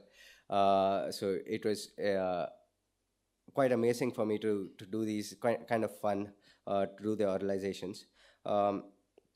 And the chanting in the smallest of the 4 caves.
And as part of future work, basically I would like to do FTTD and GA simulations. Another thing that I wanted to do was the 1/3 octave band analysis. We did full octave bands, but given the such high numbers in the low frequency amplification, I wanted to get greater frequency resolution to break it up and see if there are any specific low frequencies that are actually bumping up the numbers or something like that, based on the room modes and in the temples. The resonant modes in the temples, study the directivity patterns of these instruments, and going off of what Chris said, right? They're all sometimes, this religious worship is actually facing the god. So the devotees are actually,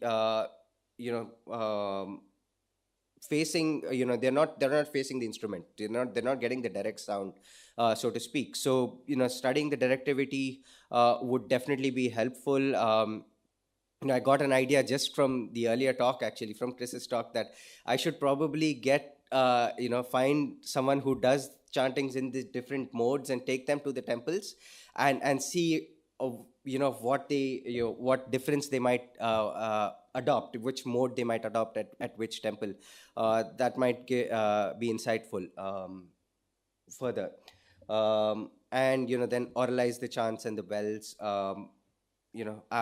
along with, once you have the acoustic modeling, you can then put in, we can predict, the devotees that were there, and then, how it might have sounded. Definitely, humans, if the space is filled with about, 50 people, then definitely there's a lot of absorption happening that would bring down the reverberation. It would be interesting to see how the space might have sounded then. So I'd like to acknowledge the Archaeological Survey of India for actually giving me permissions. Again, we need very quiet spaces, right? So we had to, ask them for special permissions to. These are all protected monuments that we visit. So they shut at, they're all UNESCO sites. They shut at 6 p.m. And until 6 p.m. you have a lot of people walking around, so you can't really take measurements. So we had to get permissions to measure, late into the night. And the Mercatus Center, which funded the fieldwork, allowing me to go to India multiple times to do this work. Thank you. We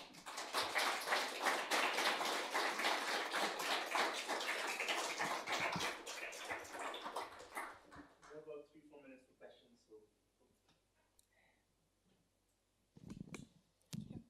questions. That was really interesting. Thank you. I have maybe a question and a half. The half question, depending on the first one, your answer to it. Are there records in texts dating back to that time about the purpose that sound and music would have played? Was the chanting, were the bells, were the horns supposed to be representative of the aural presence of the deity, or was it more of a representation of the worship of the devotees directed towards the god? And then the sort of secondary follow-up question, if there aren't records like that, do some of these results give you indications about maybe how the culture would have perceived the oral representations inside these temples? Yeah. So as I mentioned earlier in my talk, or maybe I didn't mention, is that India was very oral, in terms of there was not much written down. However, there was certain, especially for the bell and the conch shell, they were definitely used as a means of drawing attention of the god while the devotees offered their prayers, right? To call for attention. And especially the temple bell, they also kind of, there are records saying that represented the sound Om, the chant Om, basically. And we do have religious studies scholars who've studied the chant Om specifically and said, temple worship, pre-idol worship in the Vedic period, Om was used as the primal. It was known as the cosmic chant. It was a way to actually also invoke God in the sense. It was the most primal or the first first sound basically, Om, which is a breakup of A, U, and So the three ways they come together to form Om.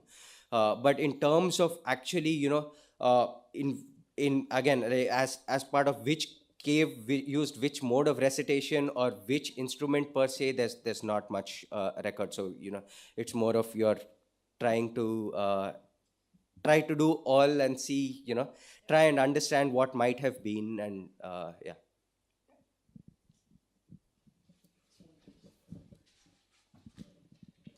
Thank you for your presentation.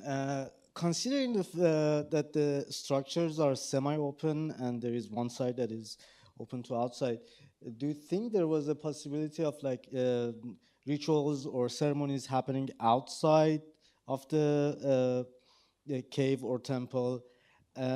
Or I wonder how far they are from the actual cities, and could these be used as like sound amplifiers to like make announcements for the community that lives close by? Yeah, so it could well have been. The city is located, or the town basically is just located right next to the mountain. So, and I think there has been one ethnographic research that they were trying to do, where people were trying talking or chanting or trying to make an announcement to see if it's heard at the bottom, and it could be. So again, there's no record of any announcements that were to take place, but in terms of ritual services happening outside the cave, no, there's not much, because it's side of a mountain. There's not much room there, to actually have any service. So it would have been restricted to within the temple.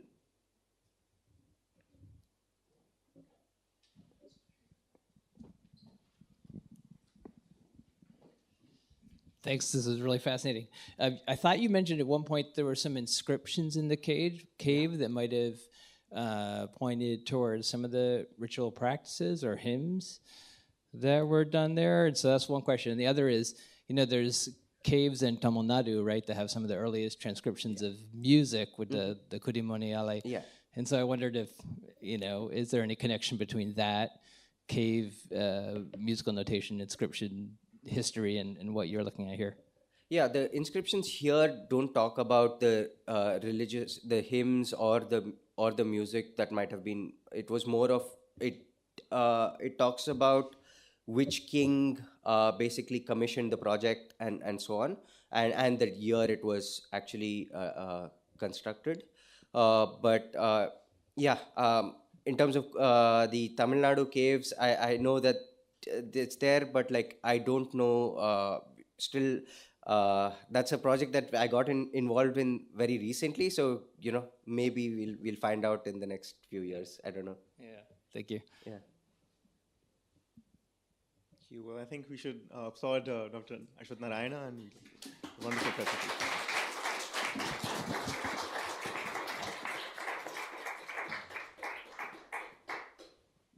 Thank you, Shashank. Our final presentation is by Sergio Alarcón Robledo, who's a PhD candidate in Egyptology at Harvard University.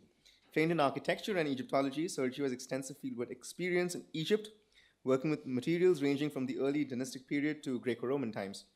In his doctoral work, he uses the North Sakara Plateau as a case study to research the earliest developments of monumental architecture in Egypt at the time of state formation. Over to you.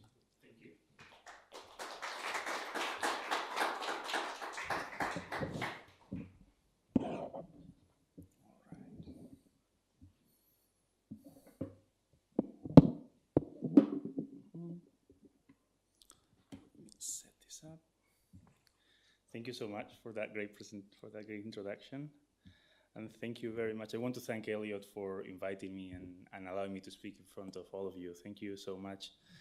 I also wanted to actually start by thanking Jonathan Berger and his team, because this aspect of my work is possible thanks to close collaboration with them, and especially with Nima Farzane, who actually did all the acoustic work that is involved in this presentation.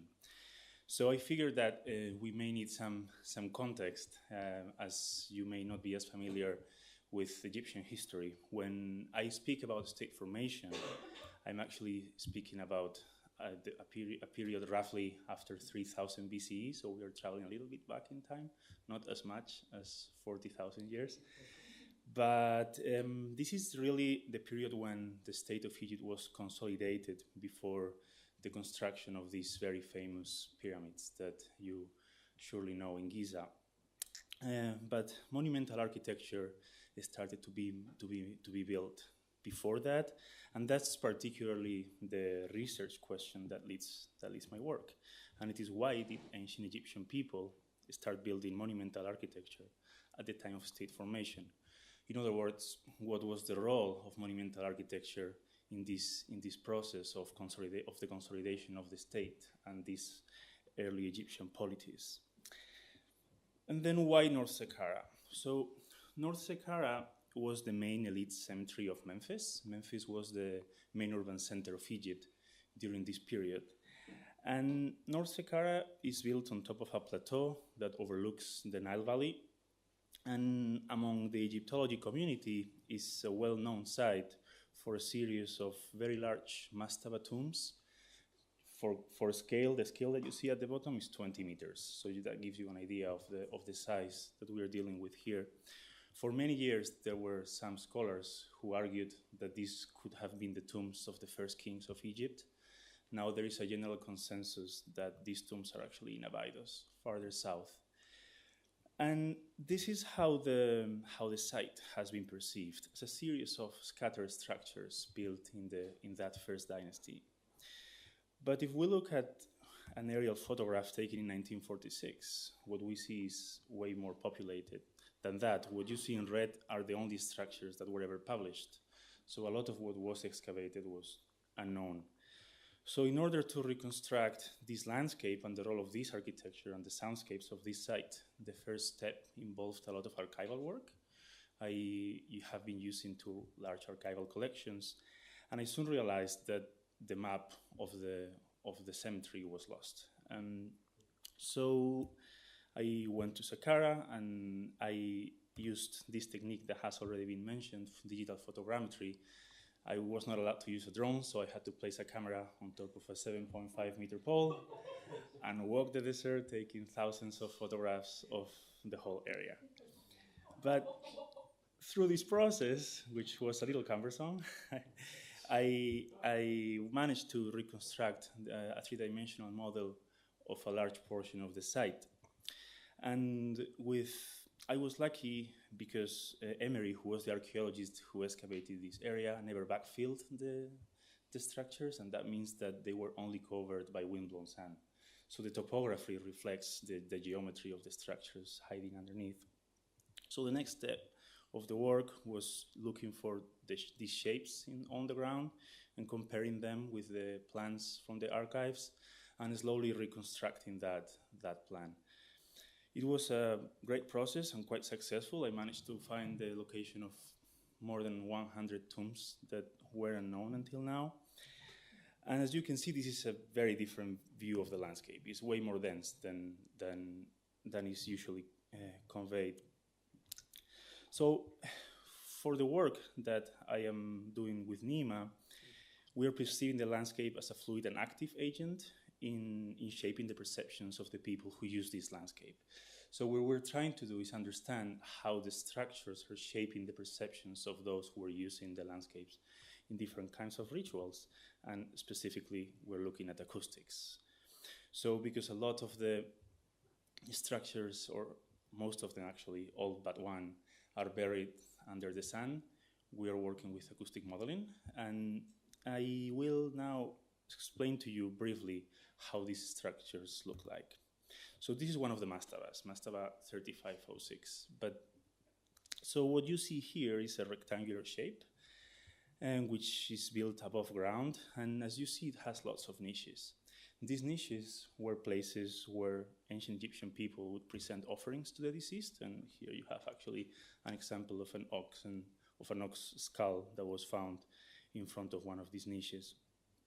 And as you may already tell, the shape of these niches is very particular and may have some acoustic properties, which of course we have looked into, and I will explain in a moment.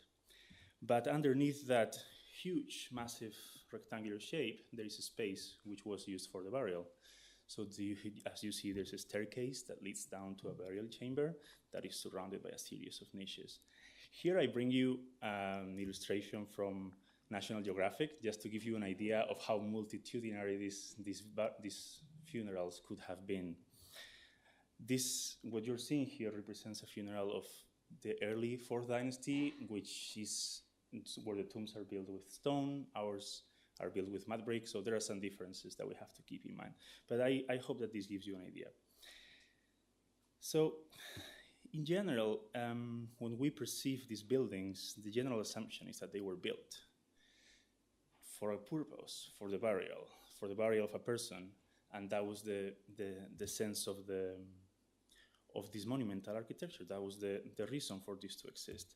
But actually, looking at the archives and looking at actually some of the publications, what Emery found is that removing parts of the structures underneath these layers, there was a different building underneath, which shows a different phase of use.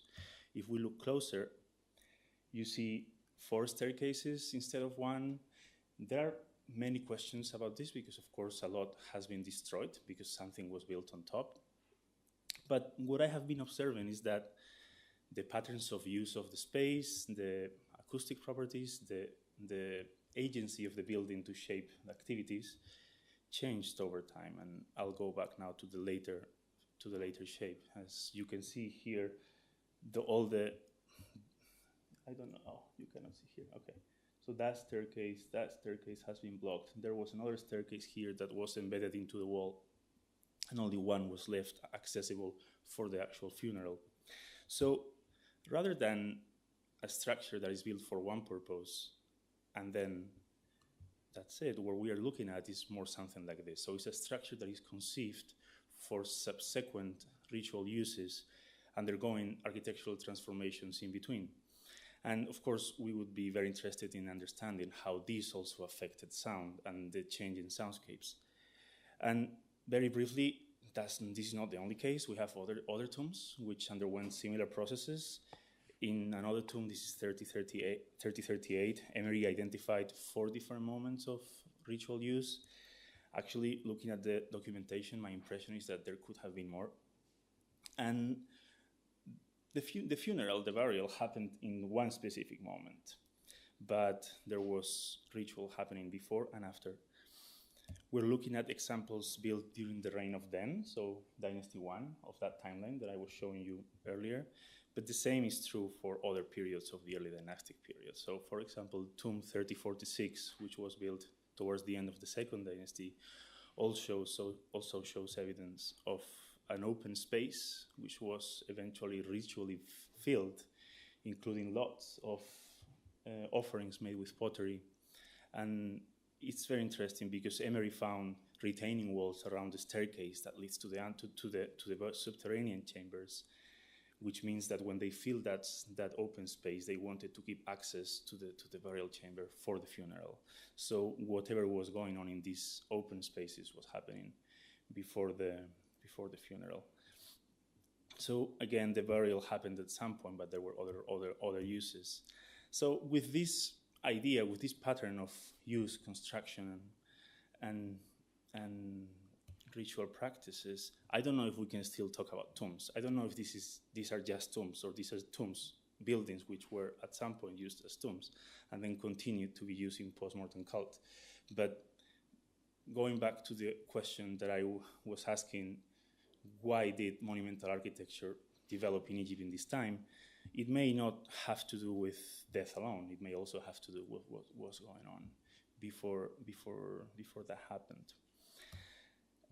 And with that in mind, our fluid landscape becomes more complicated because we cannot understand that each of these buildings was used in one shape. They were designed to change, and they were designed to have different moments of ritual use. And I will summarize here some of the research questions that are driving our acoustic work here. So, did acoustics play a role in architectural design? Was a particular echo sought after? Could sound generated outside of the substructure be heard inside? Could sound generated inside of a substructure be heard outside? Was there any space that was particularly well acoustically isolated? Could speech be intelligible in these different scenarios? Of course, with this, we're trying to understand how buildings were shaping sound, and this was happening regardless of whether the ancient Egyptian people were aware of this or not. One thing is understanding this, a different thing would be proving or showing that they were aware, and another thing would be showing that they were manipulating it consciously. We're still very far from there. So let's say that we are in the very early stages of these research questions. So now let's turn our attention to some of those ritual scenarios. So thinking of post-burial. In this case, we're looking at tomb 3506, and what we did is we compared the sound. So we built a three-dimensional model, and we placed this into Audion, which is the software that we're using for acoustic modeling. And we compared the shape, the niche shape that you see, with what we call a neutral alternative, with a flat wall, trying to understand what was happening. And it's very interesting because this niche facade seems to be, and I want to get these words right, Nima, seems to be behaving as a quadratic diffuser. So it's diffusing, it's creating a diffuse field, and actually the size and geometry of the niches interacts with with sound within the frequency range of human voice in a way that it lowers the sound. So as you can compare the sound pressure level that we get in the different listening positions, they would create a kind of intimate atmosphere, which is highlighted by the surrounding wall. Because we also have to think about background noise in this context. And in the plateau today, it's really windy all the time. It's hard for me to know if it was as windy back then. But these walls, if they are high enough, they would be enough to protect ears from wind. And that could really create a kind of acoustically controlled space in that sense. Then looking at the funeral, we have been looking at those questions of whether sound produced in the burial chamber would be audible outside. So here you see structure 3506 again, and a speaker placed in the burial chamber on different listening positions. And what we observe is a drop of around 30 dB, which we analyzed other tombs of the same time period. And we observed that it's a pattern, so at least 30 dB was the loss that we observed between the burial chamber and the outside, which is very interesting because if you consider wind, again, say a person is speaking right here, only 20 dBs would reach the outside. For people who are less familiar with acoustics, 20 dBs is approximately the rustle of leaves when you are in a forest with actually pretty low wind. So with the background noise, people could barely hear anything, but it's interesting that this wall could again potentially be creating a different acoustic scenario in that corridor and could create a hierarchy of space in terms of listeners. If some people were allowed into that corridor, but not inside, maybe they would be able to grasp more of what was going on inside.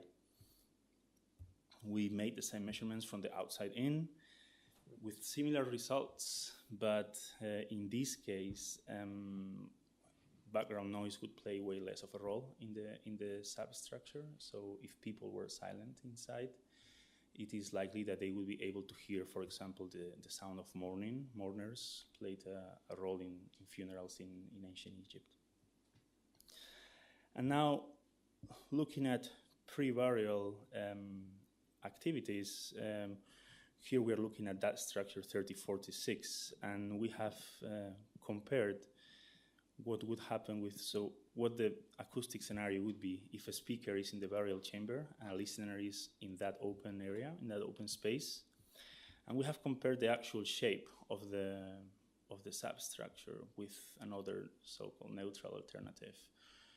And it's very interesting because, as you can see in this spectrogram, the actual shape of the structure seems to be amplifying the sound in some way, and sound could be audible in the core. We have done here. I will cheat. I will use Nima's notes more than my own. We have been analyzing the frequency response of the space, and we have seen that in the real geometry, the frequency response is similar within human voice frequency range, but flatter for higher frequencies, which would affect musical performance. Analyzing these same impulse responses, we saw that the reflection density is significantly higher for the actual shape of the burial chamber. So it causes a high density reflection at the early part of the emitted sound, which results in a more diffuse sound field, which leads to better intelligibility and good effect, and is often preferred for musical performance. So, thank you. So, what I have shown you are just examples built during the reigns of Den and Hasehemui, and that's how far we are right now. We are actually now starting the analysis of two more tombs built during the reign of Hasehemui to see if we find patterns in those properties that amplify the sound. And I have only shown you some of the analysis. We have also analyzed couple rooms and some other aspects that I would feel more comfortable if Nima spoke about, to be honest, because some of those acoustics escape my own expertise. But by doing this analysis, I believe that we are slowly starting to understand some of the acoustic atmospheres of these spaces. To give you an idea, not only have we analyzed two reigns of this long period of all of this area, we have only analyzed these two tombs. There are 3 other tombs that we have analyzed from other places of the landscape, but this is just to tell you we have a lot of work ahead of us. We have a lot more structures to analyze. But we are already getting some ideas about how the palace facades would create an intimate acoustic environment, and about how in these very early tombs the burial chamber was acoustically isolated, in the sense, or at least what was being spoken inside could not be heard outside. And later on, the burial chamber actually amplified the sound and increased reflection density. And when the core was filled, that sound was not audible anymore. So we are slowly getting a lot of insights about these soundscapes. We're facing limitations, specifically sometimes I have questions about how would the wall limit the travel of sound in the outside, and then diffraction would play a big role, and then Odeon has difficulties for modeling diffraction.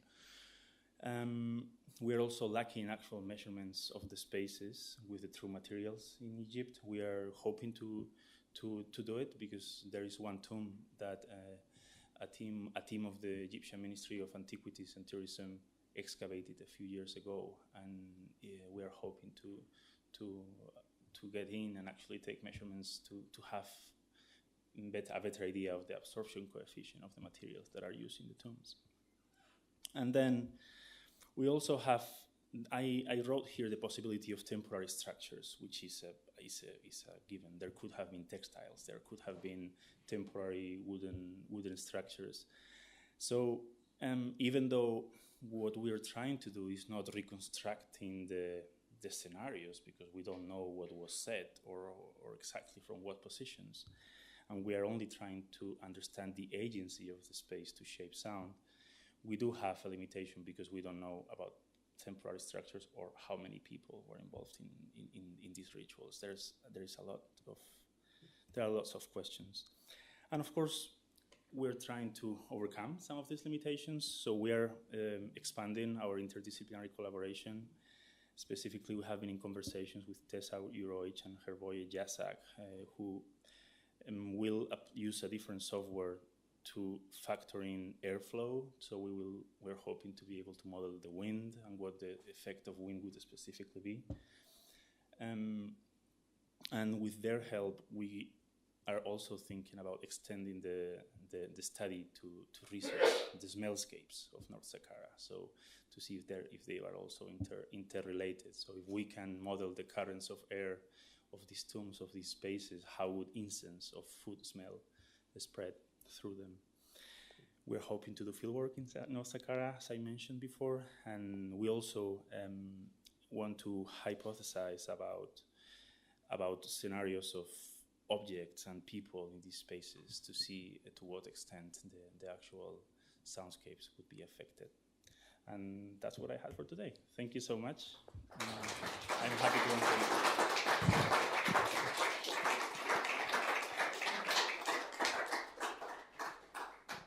We have time for a few questions.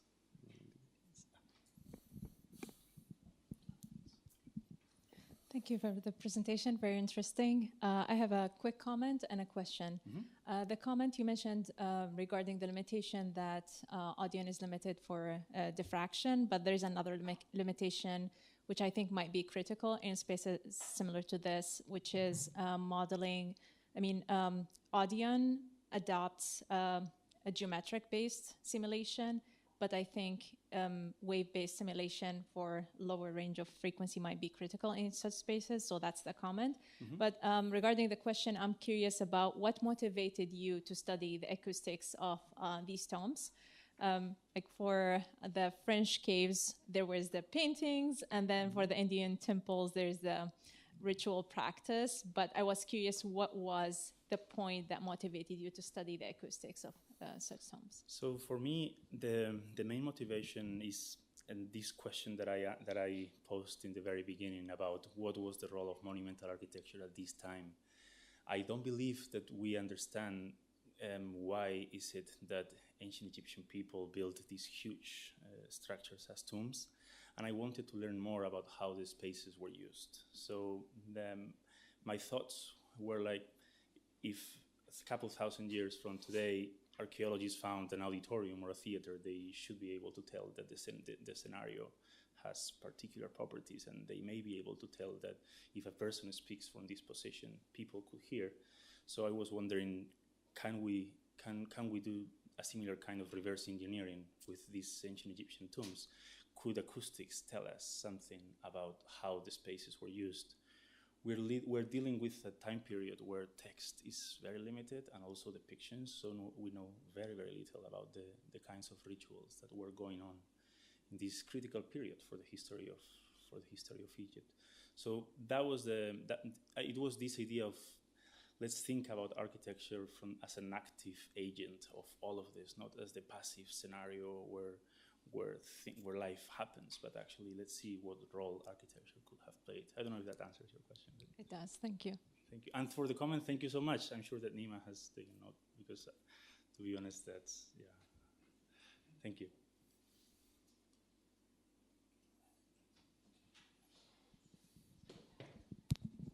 Yes, thank you for the talk. When you're talking about diffraction, are you mainly concerned with diffraction-based scattering of the sound within the space, spreading out on the walls, or diffraction through an aperture? Sorry, which one? So I miss through the walls. Okay. No, above, beyond the walls. Beyond the walls. We are specifically thinking, I was going to show you, we are specifically thinking, for example, about this surrounding wall that I was showing. Okay. If a person is speaking, and we have been able to model how the niches affected space spreading along the corridor. Okay. But I was also wondering, what could the role be of that surrounding wall in keeping privacy from the outside, and how far from the sound source could the speech be intelligible, for example, and would that be affected by the distance of the wall to the niches, and to what extent? So these are the kinds of questions that we're having difficulties in modeling. Okay. Odeon does do some sort of approximation, though, right? Like a low-pass filtering for the angle of diffraction in that case. But the problem is, thank you. These are all like open spaces, and I mean, most of your rays get lost, and the precision of your simulation will be very questionable. You know? Thank you.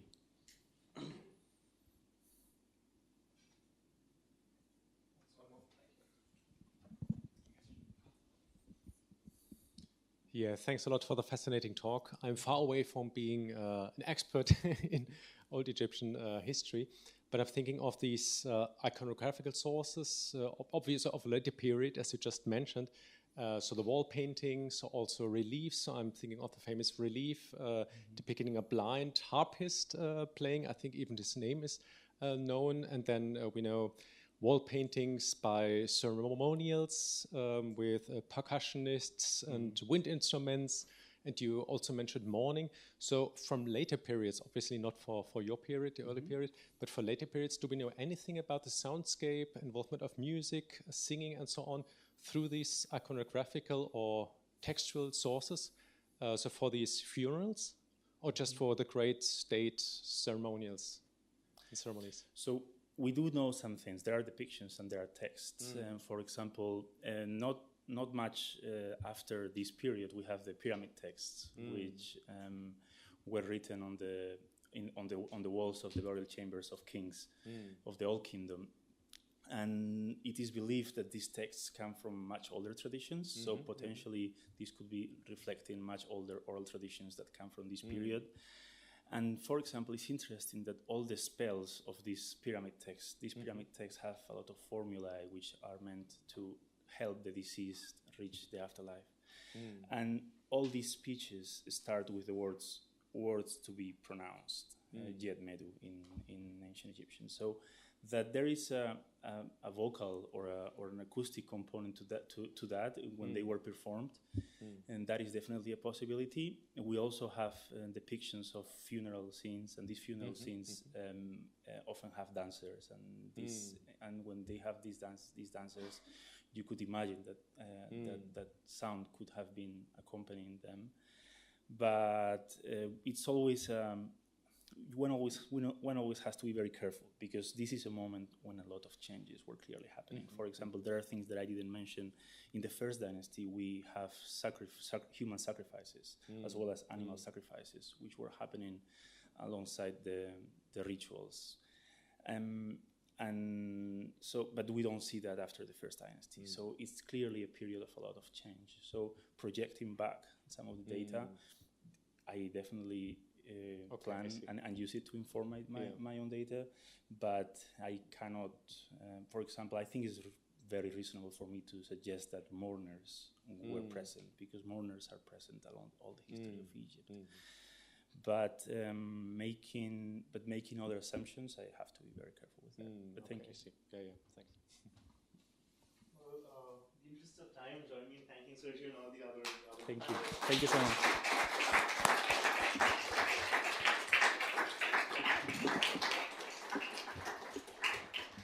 Thank you all for coming today. Please join us tomorrow morning at 9:15. There's a continental breakfast.